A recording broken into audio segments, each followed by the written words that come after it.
I didn't like Injustices, Gods Among Yous. So here is Injustices, Gods Among Yous, number 7. This one, it focuses on Captain Marbles, the real one, Biffy Baston. This cover is great. I included this in one of my cover showcases. Really good cover.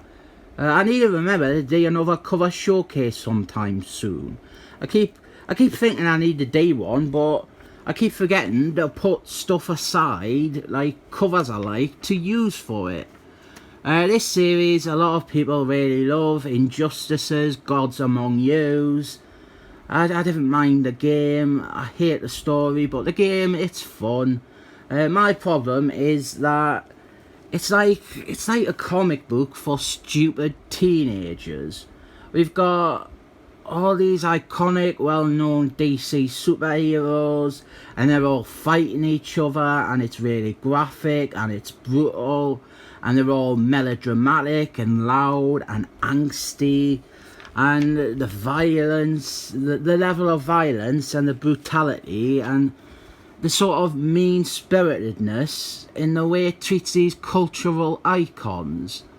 This issue, though, Superman's team, they're fighting Black Atom, Superman, Wonder Woman, and of course Captain Marbles, the real one, Biffy Baston, and here Wonder Woman, who's written terribly throughout all the Injustices books. She's like a harpy. She's like Lady Macbethel, whispering evil ideas into Superman's ears. Here she insists that Biffy brutally uses his powers to seriously incapacitate and rob Black Atom of his powers.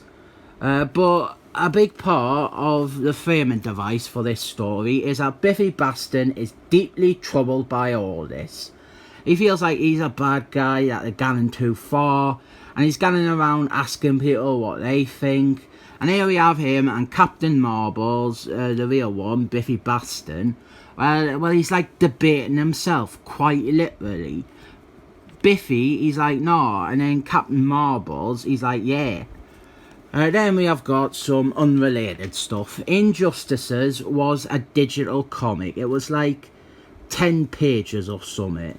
And this print issue, they would just throw them together with little regard for structure or narrative.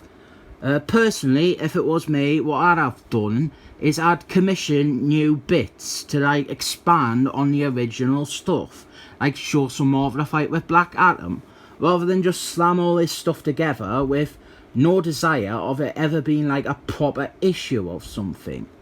Interesting thing though, in the first series, Green Lanterns, that's clearly the Kyle Reese version. It's even more apparent in one issue where you see him out of costume and it's just Kyle Reese.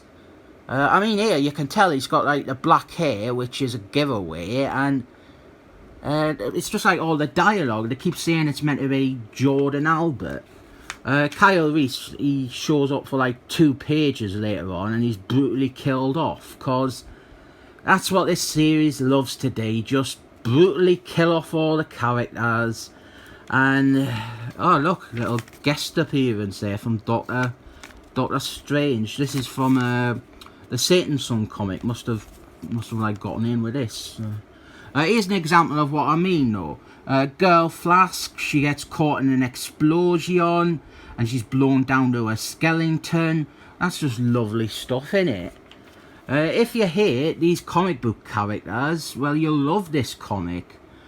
So Lenny Luthor's Superman is mates with him now. Another complete turn. We've got, this would be like the 3rd digital comic or something, focusing on completely different characters. We got Batman, we got Girl, we got Captain Atom, Chelsea Kane Mockingbird, Black Lightman. Now we're just with Wonder Woman, and here we have some of the edgelord violent shite. Wonder Woman, she crushes a guy's skull with her hands.